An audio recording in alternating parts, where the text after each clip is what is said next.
Assalamualaikum warahmatullahi wabarakatuh. Apa kabar sahabat petani di Indonesia, seluruh Indonesia ya. Nah, hari ini hari yang spesial ya, karena apa? Karena hari ini kita ada podcast. Ya, kebetulan beliau ini adalah seorang pakar bakteri yang berasal dari pabrik pembuat Biobos, Pupuk Hayati ya. Kenapa ini kita adakan podcast? Karena banyaknya permintaan dan masih awamnya petani tentang penggunaan pupuk Hayati. Nah, ini kebetulan beliau ini ya yang akan saya wawancarai ini adalah pakar bakteri yang berasal dari pabrik pembuat Biobos. Oke. Dan saya sebagai pewawancara mewakili dari para petani-petani, para konsumen pelanggan setia Biobos. Nah, oke. Sekarang kita akan mulai podcast ya. Ini beliau adalah Pak Roni.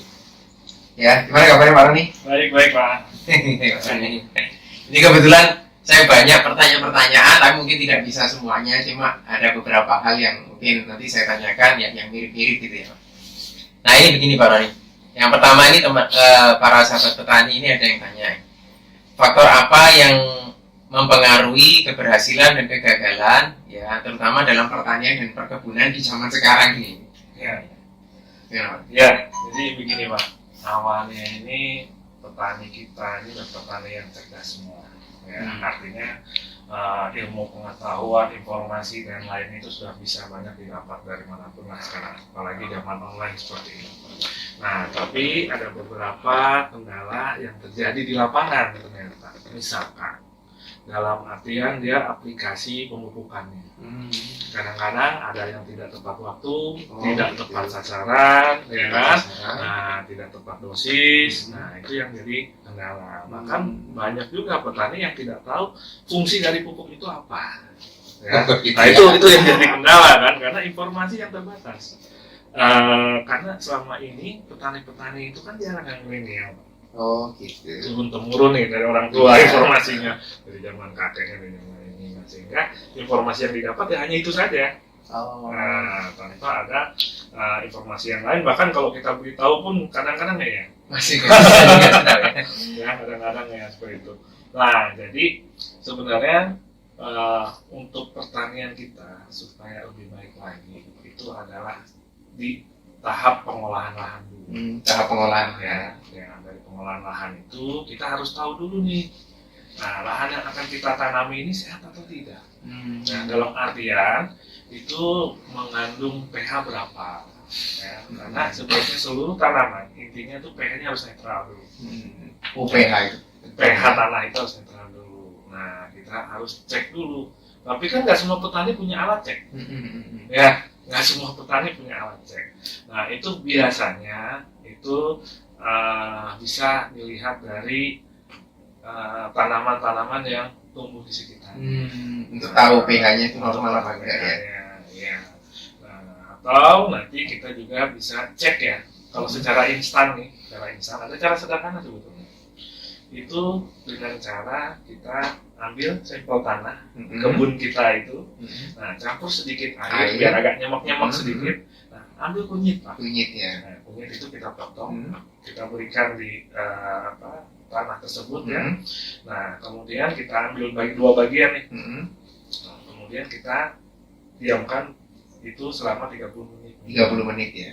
Minimal 30 menit. Lalu kita angkat kunyit itu. Kalau warnanya dia pudar, kuningnya pudar atau pucat atau cerah ya, pudar itu agak keputih ya, cerah ya. Nah, itu berarti asam. Tapi kalau kita ambil ya itu, dan setelah kita lihat warna agak kebiru-biruan atau lebih agak tua warnanya kebiru-biruan, itu berarti basah. Tapi kalau warna kuningnya tetap tidak berubah, berarti netral. Nih, berarti kalau kita tahu ya secara kasat mata tanah ini subur atau pH-nya sudah normal ya, itu dari tanaman yang tumbuh di sekitar tanah itu ya. Iya. Kira-kira biasanya ciri-ciri atau tanaman apa yang biasanya tumbuh di tanah yang normal pH-nya? Kalau yang normal pH-nya, semua tanaman itu bisa tumbuh. Oh, gitu. Ya, artinya tidak menguning, tidak tumbuhnya menguning. subur ya. Ya. Nah, kalau kita bisa padi itu karena menguning, kenapa? Itu kadang-kadang faktor dari pH-nya. Oh, gitu. Jadi kalau sudah ada tanda-tanda, oh iya ini kemarin juga ada petani yang tanya itu, Pak Ron. Itu kan biasanya kan petani kalau sudah kuning daunnya panik biasanya ya. Ini apa kurang pupuknya atau gimana ini? Gimana Pak Roni menanggapi kasus seperti itu? Iya, memang kadang-kadang ini yang nggak pernah disadari oleh petani, karena petani kan tidak pernah ngecek pH dan tidak punya alat pH itu. Karena informasi mengenai pH sendiri juga kadang-kadang mereka juga tidak tahu. Nah, jadi mereka itu selalu melihat bahwa kalau tanaman padi ini menguning, dia langsung kasih namanya urea, tambahan urea dengan dosis tambahannya. Nah, kemudian dia lihat lagi agak menguning lagi, ya dikasih lagi. Nah, itu yang mengakibatkan dosis pupuk menjadi naik. Gitu. Nah, sedangkan penggunaan kimia secara terus-menerus itu membuat tanah menjadi keras. Ya. Nah, itu yang harus dihindari sebetulnya. Nah, informasi ini harus segera disampaikan ke petani agar petani itu mendapatkan informasi yang benar, gitu ya. Bahwa pengecekan pH tanah itu sangat penting.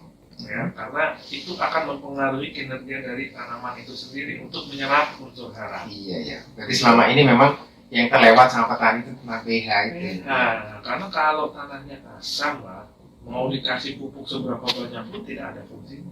Oh gitu Tidak ya. bisa diserap oleh tanaman. Iya.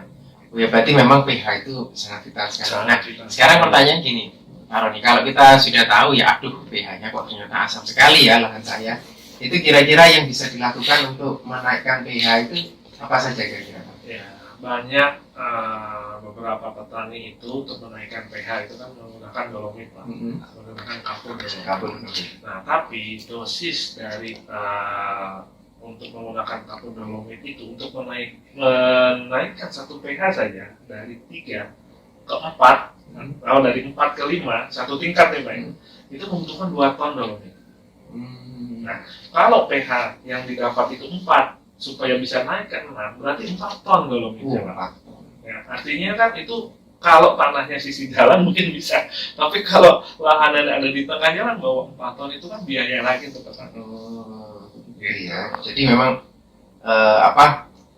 ternyata menaikkan pH nggak semudah yang kita bayangkan. Ya. Betul. Nah, ini gimana Pak Roni? Kalau saya bilang kan pH ya, sekarang sudah pH. Kemudian berkaitan dengan ini, kalau sudah pH sudah mulai teratasi gitu Pak Roni ya, ternyata pH sudah bisa dinaikkan, kan biasanya pakai kapur dolomit. Itu kira-kira ada produk apa lagi selain kapur dolomit? Nah, sekarang ini dari Kaling Biobos ini sudah ada produk baru Pak, itu namanya asam humat.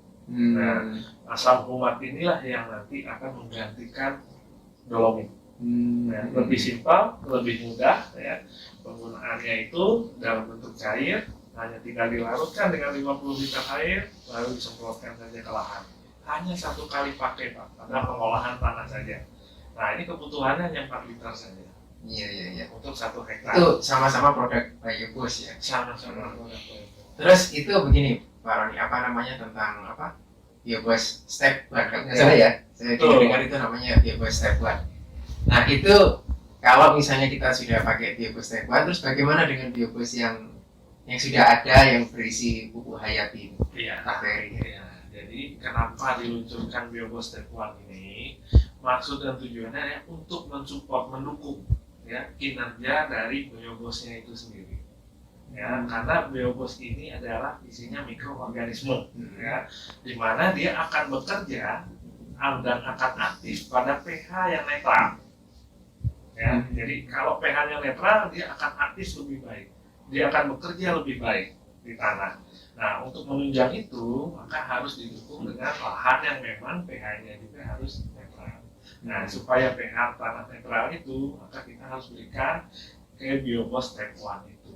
Gitu. Jadi bukannya ini produk yang terpisah ya, tapi ini menjadi satu kesatuan sebetulnya. Ya, saling mendukung dan saling support. Berarti itu Biobos Step 1 itu memastikan supaya pupuk hayati itu berfungsi dengan maksimal. Gitu ya. Karena kan petani nggak pernah tahu tanahnya itu asam atau tidak. Iya. Saya ada beberapa sih petani, Pak. Ini di lahan teman-teman bagus. Kalau di lahan saya pakai Biobos, yang pupuk hayati bakteri itu kok nggak bagus. Berarti kemungkinan besar karena pH-nya itu. Jadi lahan itu juga tidak mesti satu lahan itu pH-nya selalu sama, ya. Jangankan di lahan orang lain, di lahan kita sendiri yang luasnya kira-kira 1 hektar saja, itu kadang-kadang setiap posisi akan berbeda pH-nya. Oh, Gitu. Jadi makanya kalau mau ngambil sampel untuk tes pH itu, kita nggak bisa hanya di 1 tempat. Kalau bisa ambil di 5 tempat. Oh, caranya itu sih. Ya, jadi setiap sudut dan tengah 1.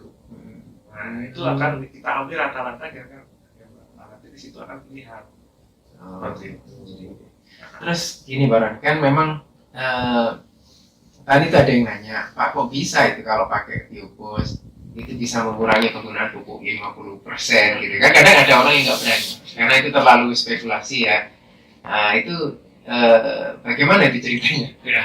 Karena itu terus terang kalau bisa mengurangi pupuk 50%, petani banyak tertarik karena sekarang kan pupuk itu langka dan mahal. Nah, jadi begini Pak. Di dalam biobos ini memang tidak ada namanya NPK. Ya, dia tidak mengandung unsur hara itu. Ya, tidak ada unsur hara makronya. Tapi bakteri yang ada di dalam biobos ini itu dia bisa menghasilkan NPK secara alami. Nah, dari hasil kerja bakteri-bakteri tersebut, gitu. Nah, karena itu makanya penggunaan pupuk kimia ini kita kurangi dosisnya. Nah, selain itu juga kita kan pakai pupuk kimia sudah puluhan tahun, Pak. Ya, berpuluh-puluh tahun dan itu meresidu di dalam tanah. Ya. Nah, itu meresidu di dalam tanah sehingga tanah menjadi keras. Nah, dengan adanya biobos ini itu akan menguraikan residu-residu tadi. Jadi sisa-sisa pupuk kimia yang dulu pernah dipakai itu akan diurai, ya, diurai oleh bakteri yang ada di dalam biobos ini, sehingga dimanfaatkan untuk masuk ke dalam akar. Jadinya bisa lebih mengirit. Bisa lebih mengirit penggunaan itu. Terus kalau Pak Roni, sebenarnya kalau petani ini tidak mengirit pun sebenarnya nggak masalah asal bisa meningkatkan hasil. Gitu. Apalagi kalau bisa mengirit dan meningkatkan hasil. Kira-kira bedanya antara menggunakan biobos dengan tidak menggunakan biobos di hasil pertaniannya itu di apanya? Iya, jadi begini. Kalau kita menggunakan biobos ini, ya, intinya kita ini menyehatkan tanahnya. Ya, karena kalau tanahnya itu sehat, tanaman apapun yang ada di atasnya itu pasti akan baik pertumbuhannya. Gitu. Nah, kalau tanahnya itu sehat, berarti tanaman ini akan menjadi subur. Nah, tujuannya biobos ini tidak hanya ke tanah, ya, tapi juga ke tanamannya. Nah, kalau tanamannya ini subur dan sehat juga, hasilnya pasti akan meningkat. Ya, contohnya ya, kalau di tanaman padi, itu kan sekarang produktivitas nasional itu hanya 5,7 sampai dengan 6 ton per hektar. Ya, nah dengan menggunakan biobos itu ada peningkatan, ya, minimal di 40%, 40%, ya, minimal 40%. Nah, bahkan kenyataannya di lapangan banyak yang lebih dari situ, gitu ya. Nah, itu tinggal tergantung perlakuan dan kondisi tanahnya seperti apa, gitu. Nah, kemudian tidak hanya peningkatan saja, tapi kita harus lihat juga hasil dari penggunaan produk biobos ini adalah residu kimianya itu bisa berkurang. Oh, begitu. Sehingga masuk ke golongan organik. Ya. Meskipun masih ada kimia ya. Meskipun kita tetap pakai kimia nih misalkan ya, atau kan juga kita nggak tahu walaupun kita nggak pakai kimia sama sekali. Kadang-kadang irigasi yang masuk itu kan mengandung kimia, mengandung pestisida. Karena kan kita nggak bisa melarang teman-teman yang ada di sana itu untuk tidak menggunakan itu, tapi itu akan mencemari gitu. Nah, mencemari ini masuk ke lahan kita.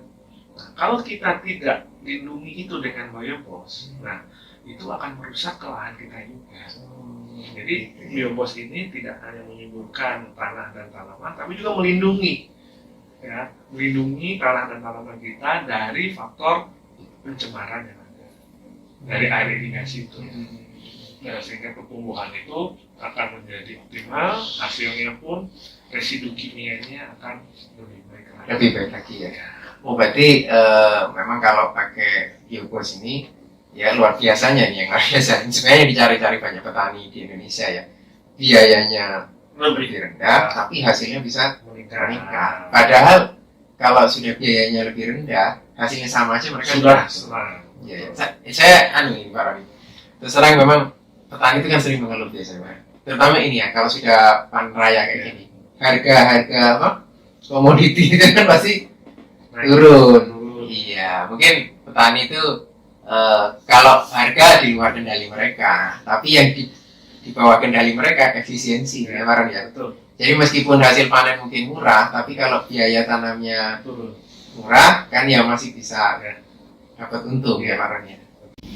Oke, Pak Roni, tadi kan kita sudah dapat banyak ilmu baru ya tentang pH, dan ternyata pH itu sangat berkaitan erat dengan bakteri, penyubur tanah, pupuk hayati ya Pak. Nah kebetulan di sini Pak Roni juga dari pakar bakteri dari pabrik penghasil biobos yang memproduksi biobos itu. Nah saya mau tanya ini Pak Roni ya, terus terang ini kalau petani itu pupuk hayati itu kan banyak, kalau misalnya di toko pertanian juga mereka bingung yang mana kira-kira ya yang akan mereka beli. Nah kebetulan ini mumpung ada Pak Roni, saya ingin tahu sebenarnya ya itu perbedaan atau keunggulan apa saja pupuk hayati biobos dibanding produk-produk yang lain. Kira-kira Pak Roni bisa jelasin? Ya, jadi ini dari biobos itu memang dia mengandung bakteri unggul ya. Hasil isolat murni, artinya tidak ada campuran apapun, murni pengembang biakan mikroorganisme, sehingga itu aman bagi makhluk hidup dan lingkungan sekitar. Nah, yang kedua lagi itu ini ya, produknya ya. Nah, jadi kalau untuk memilih satu produk, ya, apalagi pupuk, itu kita harus perhatikan juga ini. Itu adalah herbal ya, organik ya. Nah, di mana ini sudah tersertifikasi organik ya. Ini sudah tersertifikasi organik ya dari Inovis. Nah, sehingga ini sudah aman untuk diaplikasi ya. Artinya tidak ada kontaminan dari zat-zat kimia. Zat-zat kimia ini benar-benar organik ya. Benar-benar organik. Nah, yang kedua itu adalah izin edar. Izin edar. Ini yang penting Pak. Ya, jadi banyak produk-produk itu yang memang mengabaikan izin edar itu. Padahal ini sangat penting. Yang melindungi konsumen. Karena untuk mendapatkan izin edar itu harus melakukan uji mutu, harus melakukan uji efikasi, ya. Nah ini juga makan waktu tidak sebentar, gitu. Karena untuk memastikan bahwa produk ini aman untuk digunakan oleh konsumen. Jadi pemerintah sudah melindungi konsumen lah, supaya tidak dirugikan oleh para produsen. Iya. Oh, berarti kalau petani itu memang kalau ingin membeli produk pertanian berkualitas, dicari yang ada logo dan izin edar seperti ini. Betul. Terus tentang ini Pak, jenis ininya bakteri itu kan macam-macam Pak. Kalau saya lihat di berbagai pupuk hayati itu kan berbeda-beda, kita sampai bingung. Kira-kira kelebihan bakteri yang ada di biobos ini apa kira-kira Pak? Iya, jadi bakteri yang ada di biobos ini tentu memang jumlahnya cukup banyak. Ya. Nah, karena bakteri ini saling mendukung Pak, kinerjanya saling mendukung. Nah, dari bakteri-bakteri ini itu ada yang berfungsi sebagai penambah nitrogen, ya, untuk dia dia pelarut fosfat, ya, untuk menghasilkan juga kalium, ya, dari penguraian bahan-bahan organik. Nah, jadi semua kinerja bakteri ini itu semuanya untuk menghasilkan hara-hara yang dibutuhkan oleh tanaman. Jadi jumlahnya cukup banyak Pak. Mungkin ya nggak bisa saya sebutkan. Jadi kalau pakai analogi sederhana, ini sebenarnya menyediakan satu kan? Dia ini kan sebenarnya gini Pak ya. Kalau untuk pupuk di Indonesia ini kan sebenarnya kita sudah mengenal adanya pupuk anorganik atau pupuk kimia ya. Ada pupuk organik yang asalnya dari makhluk hidup atau dari sisa-sisa makhluk hidup. Nah, yang produk biobos ini adalah pupuk hayati. Ya. Nah, untuk penggunaan di lapangan, ya, kami sarankan Mas, untuk ketiga-tiganya ini bisa digunakan. Ya. Karena ini saling mendukung. Hanya dosis saja yang harus kita atur ya supaya tidak berlebih, gitu Pak. Ya. Nah, kenapa kita harus gunakan ketiga-tiganya ini? Ya. Nah, karena pupuk kimia ini adalah pupuk anorganik ini adalah pupuk yang paling tersedia langsung untuk tanaman. Pupuk kimia itu ya. Dia tersedia langsung untuk tanaman. Nah, pupuk organik ini itu adalah untuk media hidupnya si bakteri ini. Ya, pupuk jangka waktu panjang. Nah, untuk jangka waktu panjang. Nah, hayati ini adalah kokinya. Dia juru masaknya. masak. Jadi bahan-bahan yang disediakan oleh kedua pupuk ini, nah diolah oleh pupuk hayati ini, sehingga mudah diserap oleh tanaman. Jadi fungsinya ketiganya itu. Nah kalau ini sudah menjadi satu kesatuan, nah itu akan menghasilkan produk tanaman yang sehat, baik, gitu ya. Seperti itu. Jadi memang itu ya fungsinya di bakteri. Terus ini Pak Roni, kira-kira dari bakteri-bakteri yang ada di sini nih ya, yang unik itu yang mana Pak? Kira-kira yang apa? Yang mungkin tidak agak susah ditemui di pasaran yang sejenis seperti ini. Sebetulnya ada sitopaga juga ada ya di kita. Nah, cuman ada juga banyak bakteri yang lain mungkin yang nggak bisa kita sebutkan karena perusahaan. Iya. Mohon maaf ya. Nah, jadi hanya itu yang bisa. Ya, karena ini terserang gini salah satu. Pak Roni ya, karena saya sering bertemu dengan petani, memang ternyata mereka ini sudah mencoba berbagai macam pupuk hayati gitu ya. Dan ternyata mereka kaget kalau pakai biobos itu beda sekali gitu ya. Ya kalau mungkin yang tertulis di sini ya padahal cuma segini, tapi kok ternyata berbeda dari produk-produk yang pernah mereka coba. Ternyata memang dari ada resep yang lain tapi dipastikan itu organik ya. Iya, karena kan kita bisa melihat ini. Iya. Ya, untuk mendapatkan sertifikasi organik ini itu juga tidak mudah.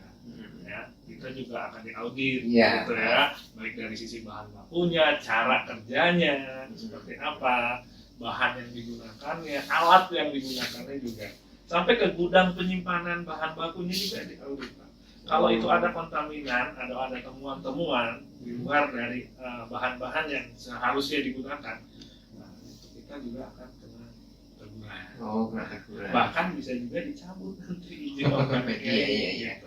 Jadi kita nggak mau ambil resiko itulah, dan juga kita selalu menjaga kepuasan konsumen juga, itu kan, karena mau bagaimanapun percuma kita produksi banyak-banyak kalau konsumennya sendiri nanti kecewa. Iya. Artinya ya perusahaan ini tidak sekedar memikirkan keuntungan saja ya, tetapi memang memikirkan kesejahteraan petani, ya, kesuksesan dalam cocok tanam macam-macam. Oke. Oh ya, yang ini Pak Roni ya, ini kan biobos ini kalau kita lihat kan ini gambar-gambar di sini kan ini pertaniannya. Tapi ternyata ini bisa untuk ternak ya Pak Roni. Betul. Itu bagaimana ceritanya Pak? Iya, jadi begini Pak. Di dalam kemasan ini adalah probiotik, bakteri probiotik. Artinya bakteri yang memang bermanfaat untuk makhluk hidup. Ya. Nah, sehingga bakteri ini sebenarnya bisa digunakan untuk sisi-sisi lain kalau kita mau memanfaatkan itu. Ya. Nah, contohnya kayak air saja ya, kalau kita air putih ya. Nah, orang melihat kan itu hanya untuk air minum. Ya. Padahal itu juga bisa untuk memasak, bisa untuk apa, ya kan?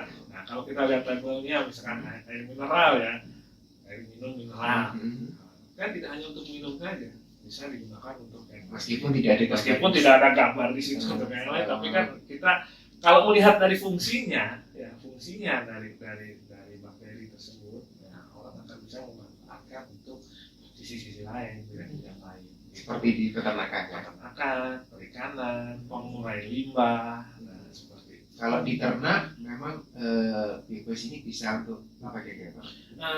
Gini, untuk di ternak itu sebenarnya ada beberapa bakteri yang bisa digunakan untuk ternak.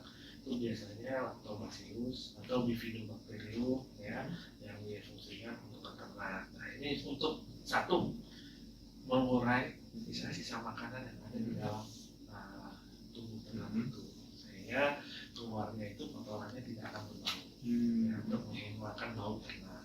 Yang ketiga itu dia meningkatkan nafsu makan ternak. Nafsu makan ternak. Nah kalau nafsu makannya sudah meningkat, maka ternaknya itu juga akan sehat. Kenapa? Karena penyerapan nutrisi dari apa yang dimakan itu akan mudah diserap oleh ternak tersebut. Intinya seperti itu. Jadi kalau boleh saya sebutkan, jadi kalau untuk ternak memang nafsu makan lebih bagus, ternak juga lebih sehat, pencernaan lebih sehat, terus menambah nafsu makan otomatis ke berat badan, terus bau kotoran juga tidak berkurang. Jadi ya ini berarti gini ya Pak Roni ya, berarti ini memang apa istilahnya ya, satu produk bisa banyak manfaat ya. Jadi dengan satu ini kita bisa bukan hanya pertanian, kalau dia punya ternak tidak perlu beli produk yang lain, cukup pakai biobus bisa gitu. Betul. Oke.